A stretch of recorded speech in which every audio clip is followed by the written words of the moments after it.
তো হ্যালো বন্ধুরা, তোমরা সবাই কেমন আছো? তোমরা তো সবাই জানো কালকে জন্মাষ্টমী, তাই আজকে আমি যাচ্ছি বাগনান আশ্রম। আমি এখন চলে এসেছি বাগনান লাইব্রেরি মোড়ে, আর এটাই হচ্ছে 2025-এর মণ্ডপ। খুব সুন্দরভাবে সাজানো হয়েছে মণ্ডপটি, আর এইদিকে বর্মন মিউজিকের ফুল সেটআপটি ভালোভাবে সাজানো হচ্ছে। আর এখন থেকেই দেখো কতটা ভিড় জমেছে। সন্ধে হতে না হতেই আমরা সবাই মিলে ভগবান শ্রীকৃষ্ণকে আনার জন্য রেডি হয়ে গেছি। আর তোমরা পুরো ভিডিওটা দেখতে থাকো আর এনজয় নিতে থাকো।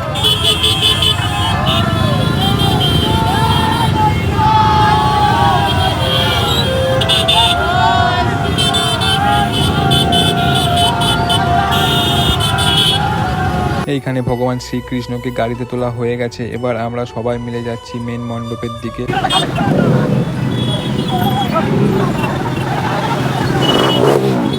আমরা এখন চলে এসেছি মণ্ডপের কাছাকাছি, আর দেখো রাতের বেলায় কত সুন্দর লাগছে বাগনান লাইব্রেরি মোড়। আর এটাই হচ্ছে মণ্ডপে যাওয়ার মেন রাস্তা। আর মণ্ডপের ভেতরটা খুব সুন্দরভাবে ফুল দিয়ে সাজানো হয়েছে, আর ভগবান শ্রীকৃষ্ণকে মণ্ডপে বসানো হয়ে গেছে। ভগবান শ্রীকৃষ্ণকে সবাই দর্শন করুন, আর সবাইকে জানাই শুভ জন্মাষ্টমী। আর এইদিকে বর্মন মিউজিক টেস্টিং শুরু করে দিয়েছে, তোমরা একটু মজা নাও।